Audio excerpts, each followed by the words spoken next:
नमस्कार दोस्तों, welcome back. अब देख रहे हैं कॉफी विद सुमित जैन। दोस्तों, आपने देखा होगा जैसे जैसे ये इलेक्शंस बढ़ते जा रहे हैं, पागलपन भी बढ़ता जा रहा है ऑपोजिशन की तरफ से। और मनीशंकर अय्यर ने जो स्टेटमेंट्स दी है, मुझे लगता है उसे ये समझ नहीं आ रहा ये प्रधानमंत्री मोदी हैं।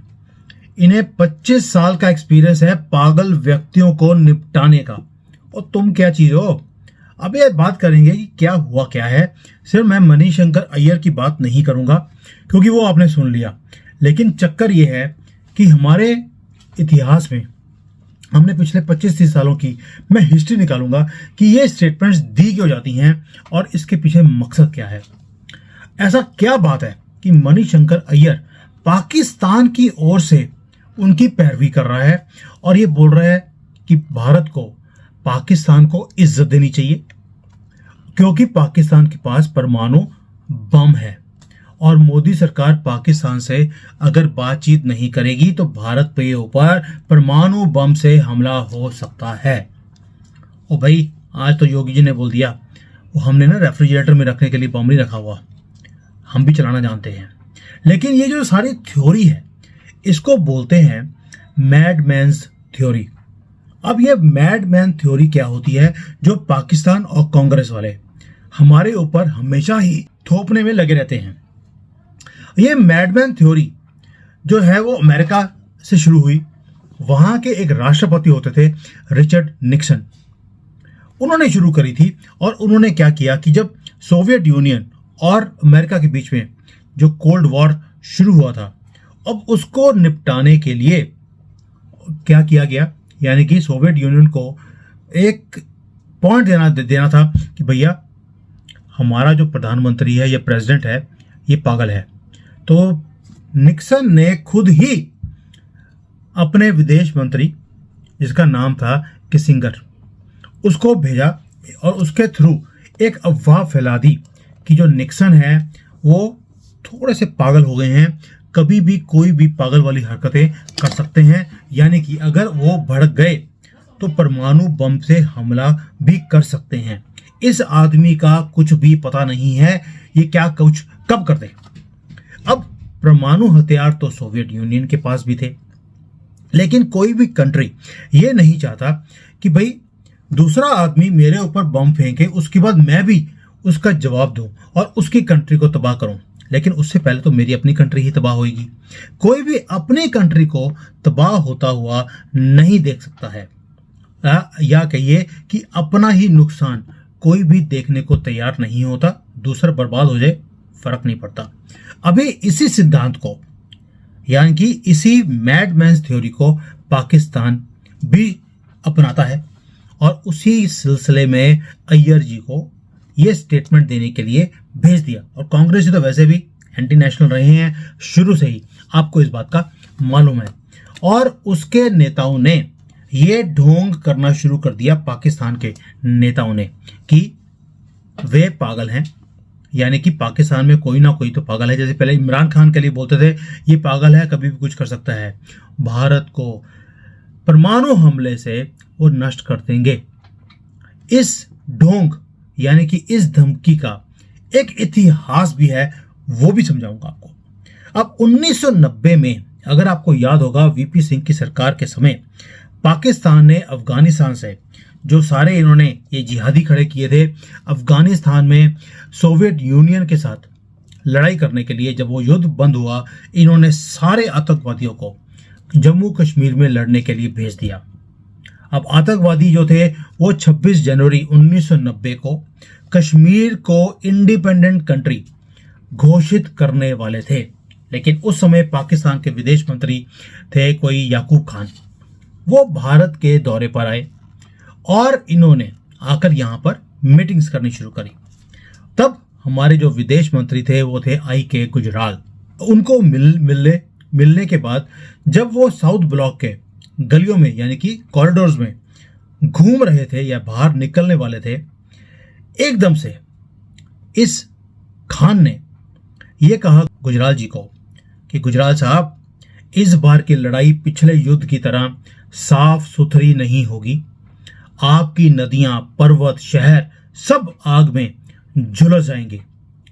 एक उस तरह की आग जिसको आप सोच भी नहीं सकते हैं, और पहले दिन ही आपका सब कुछ खत्म हो जाएगा, स्वाहा हो जाएगा।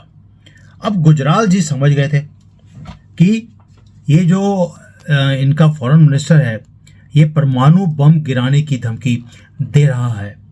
तो गुजराल जी ने अपने आप को संभाला और उन्हें कहा, ऐसी बातें ना करें तो अच्छा है याकूब साहब, क्योंकि हमने भी उन्हीं नदियों का पानी पिया है जिनका आपने पिया है। यानी कि अगर आप परमाणु बम फेंक सकते हैं, हम भी फेंक सकते हैं, हमारे पास भी आपसे ज्यादा ही है। अब गलियारों में ऐसी धमकी क्यों दी, मीटिंग में क्यों नहीं दी? क्योंकि मीटिंग में अधिकारी बैठे होते हैं, वो हर चीज को नोट करते हैं और ये सारे ऑफिशियल रिकॉर्ड का पार्ट बन जाते हैं। इसीलिए धमकी भी छुप कर दी है, क्योंकि मोमेंट सीधे आमने सामने कभी आ ही नहीं सकता। उसका रीजन है, अब जो हमारे यहाँ पर जो हालत थी जो अपने आर्मी की, वो ये थी कि गुजराल साहब ने प्रधानमंत्री वीपी सिंह को बताया कि भाई ये धमकी दी गई है। और जो अपने वीपी सिंह थे उन्होंने हमारे वायुसेना के लोगों को बुलाया और उनको पूछा कि अगर पाकिस्तान से कोई लड़ाकू जहाज भारत की तरफ बम घेरने के लिए आता है, क्या हम उसे रोक सकते हैं? तो जो हमारे वायुसेना के जो प्रमुख थे उन्होंने जवाब दिया कि एयरफोर्स इस बात की गारंटी नहीं दे सकता है, लेकिन अगर ऐसी घटना हुई तो हमें वापस जवाब देना होगा। और फिर मेहरा जी ने पूछा, अगर वायुसेना को जवाबी कार्रवाई करनी होगी तो क्या मैं देख सकता हूं कि हमारा परमाणु बम कैसा दिखाई देता है? अब आप सोच के देखिए, जब मेहरा जी ने ये बात बोली, इसका मतलब ये था कि हम तैयार ही नहीं हैं, हमारे पास शायद परमाणु बम भी तैयार नहीं था।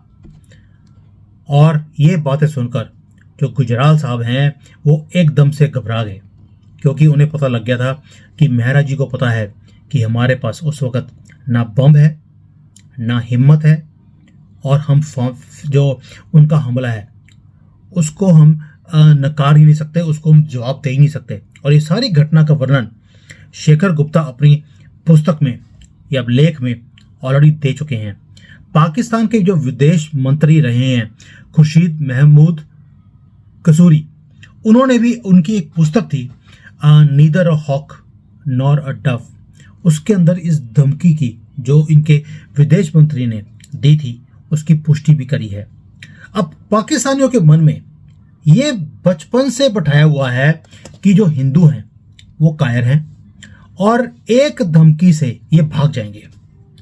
दूसरी बात ये भी है कि उन्हें पता है कि भारतीय बहुत ज़्यादा विवेकशील होते हैं, वे तोड़ जड़ोड़ करते रहेंगे, कैलकुलेशंस करते रहेंगे घटनाएं होने के बाद भी, और इस निष्कर्ष के ऊपर वो पहुंचेंगे कि अगर एक आतंकवादी हमले के जवाब में अगर हमने वहां पर कुछ भी किया तो युद्ध हो जाएगा, जिसमें भारत का इतना ज़्यादा नुकसान हो जाएगा। इसीलिए सारे तोड़ मरोड़ में या कैलकुलेशंस में वो चुप कर कर बैठ जाएंगे, और इसीलिए उन्होंने आतंकी हमले हमारे ऊपर लगातार किए। और उसके बाद इन्होंने ऐसी जो मैडमैन्स थ्योरी है उसे इन्होंने फैलाना शुरू कर दिया। अब आप देखिए, एक और भी चीज है कि अगर ये परमाणु बम हमारे ऊपर फेंकते हैं या भारत कोई जवाबी कार्रवाई करता है इनके आतंकी हमलों के ऊपर के, तो आपने देखा होगा कि हमेशा ही दुनिया की हमारे ऊपर थोड़ी सी फोर्स पड़नी शुरू होती है कि आप, या दबाव पड़ना शुरू होता है कि आप कोई भी कार्रवाई न करें, जिससे कि न्यूक्लियर बॉम्ब का खतरा शुरू हो जाए।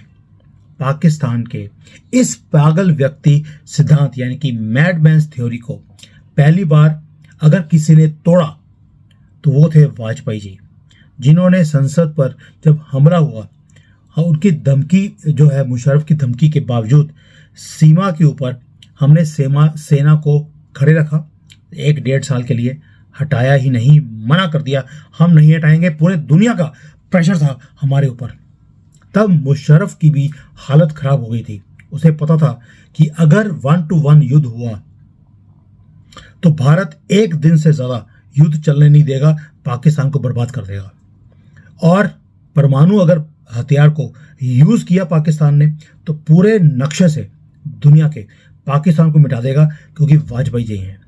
लेकिन उसके बाद बदकिस्मती से सोनिया गंदगी यहां आ गई और पाकिस्तान की जो मैडमैन थ्योरी है वो दोबारा से काम करने लग गई, क्योंकि अय्यर जैसे सलाहकार सरकार में मंत्री थे। कई आतंकवादी हमले हुए भारत के ऊपर, मुंबई में हमला हुआ, लेकिन कांग्रेसियों ने शोर मचाया लेकिन कोई भी एक्शन नहीं लिया। क्यों? क्योंकि ये मैडमैन थ्योरी इनके दिलों में बसी हुई थी और वो मन मर्जी कर रहे थे हमारे देश के साथ। और हमने वो काला टाइम 10 साल हमने देखा है, कोई एक्शन लिया ही नहीं। ना हमारे पास हथियार, ना बुलेट प्रूफ जैकेट, ना लड़ाकू विमान, कुछ भी खरीदा नहीं है। गला सड़ा सिस्टम इन्होंने छोड़ दिया 2014 में। फिर आए मोदी जी, प्रधानमंत्री मोदी और उनकी टीम ने यह बिल्कुल क्लियर कर दिया था कि आतंकी हमले का जवाब मैं घर में घुस के मैं दूंगा। पाकिस्तान ने सोचा ये धमकी है, ये हिंदू, ये कहां इनकी इतनी हिम्मत कि ये सामने आ जाएंगे। लेकिन हमने जब सर्जिकल स्ट्राइक पाकिस्तान के ऊपर किया, उनका जो ये भ्रम था कि हिंदू डरपोक है, वो सारा का सारा टूट के कांच के शीशे की तरह उनके हाथ में आ गया और पिछवाड़े में इनके घुस गया। क्योंकि इनके जो पाकिस्तानी थे, उनको जो गुट्टी पलाई हुई थी कि भारतीय यानी कि हिंदू कायर होते हैं और वो कैलकुलेशंस में लगे रहते हैं, जवाब नहीं देते हैं, वो सारा टूट गया। उसकी भी पोल खुल गई पाकिस्तानियों के सामने। इसलिए उन्होंने बार बार बोला अपने टीवी के ऊपर, ओ जी हमारे ऊपर तो कोई अटैक हुआ ही नहीं है, हमारे ऊपर कोई सर्जिकल स्ट्राइक हुई नहीं है। क्यों? अपनी नाक बचानी थी। लेकिन भारत है, एक बार नहीं 2 बार हमने उन्हें सर्जिकल स्ट्राइक करके दिखा दिया। तीसरे की तैयारी चल रही है। तभी एक पाकिस्तानी मंत्री ने फरवरी 2019 में पुलवामा आतंकी हमले के बाद फिर से परमाणु हमले की धमकी देनी शुरू कर दी और ये बोला हमारे पास पाव पाव के एटम बम है, भारत के मंदिरों में घंटियां ही नहीं बजने देंगे। ये बोला था शेख रशीद ने, क्योंकि उन्हें पता था कि कंगाली के कारण पाकिस्तान युद्ध में टिक नहीं सकता और उसे यह भी पता है कि भारत को भी पता है कि वो कंगाल हैं, हमारे ऊपर हमला कर नहीं सकते। अब आते हैं अय्यर के ऊपर। अय्यर ने दोबारा से मैडमैन थ्योरी को अलमारी में जो सेफली कांग्रेस ने रखी हुई थी 10 साल के लिए, उसको बाहर निकाल लिया 2024 के इलेक्शन से पहले और उसे साफ सूफ कर उसे दोबारा से उसी का सहारा लेना शुरू कर दिया कि इससे थोड़ा सा भारत डर जाएगा। डरना तो किसने था, और ये डर इसलिए था डाल रहे हैं लोगों के दिमाग में कि लोग ये सोचकर कि कहीं पाकिस्तान हमारे ऊपर हमला न कर दे और भारतीय यानी कि हिंदू डरकर, क्योंकि डरपोक होते हैं, वो इमीडिएटली जाएंगे और राहुल गांधी को वोट देने शुरू कर देंगे। टकाटक टकाटक और टकाटक। चुनाव के समय ये जो अय्यर का जो बयान था, ये उसका उद्देश्य वही था, मैडमैन्स थ्योरी हमारे दिलों में डालने के लिए कि मोदी को हटाओ, पप्पू को लाओ और पाकिस्तान के सामने घुटने टेक कर पिछवाड़े से पैंट उतार कर उन्हें बोलो तोहफा कबूल करो, जैसे ये 10 साल मनमोहन सिंह की गवर्नमेंट में इन्होंने किया। अब आप बताइए, ये मोदी जी हैं, 25 साल का एक्सपीरियंस है, मैं दोबारा बोल रहा हूं, इन पागलों को, ये मैडमैन्स थ्योरी को निपटाने के लिए और उसे फेस करने के लिए अभी तो शुरुआत हुई है दोस्तों। 4 जून के बाद 400 पार एक बार हो जाए, उसके बाद आपको देखना पाकिस्तान भी उल्टे पैर बिना बुलावे वो आएगा यहां पर कि सानू बचा लो, सर तो गलती हो गई और आप ही मेरे बाप हो, मेरे गुरु हो और मुझे बचाने का काम आप ही कर सकते हो। ये लो कश्मीर, और कुछ चाहिए वो भी ले लो। कहाँ तो कांग्रेस वाले पतलून उतार कर उनके सामने बैठते थे, वो हमारे यहाँ पर पतलून उतार कर बैठा होगा। वही पतलून जिसका एक साइड लंबी और दूसरी छोटी होती है, क्योंकि 1400 सालों से ये अपने कुर्ते और पजामे का नाप आज तक सही से नाप नहीं सके। ये हमें क्या नापेंगे हिंदुओं को। एंजॉय कीजिए इन चीज़ों को। ये मोदी जी हैं, खुश रहिए, इनको गाली निकालनी बंद कीजिए, क्योंकि मोदी है तो सब मुमकिन भी है। और 10 साल से ये पाकिस्तान नामक जानवर को जो हमने टेम करके रखा हुआ है, बल गले में रस्सी बंधी हुई है और हम खींचते हैं और उनकी चूंचू निकलती है। ये कोई और प्रधानमंत्री कर पाया आज तक? आप सोच के बता दीजिए, कमेंट्स में देना जरूर। जय Hind, Vande Mataram. Hi there. If you liked the video, please don't forget to smash the like button, subscribe to our channel, and activate the bell icon so that you receive all notifications whenever we upload a new video. Thanks for watching.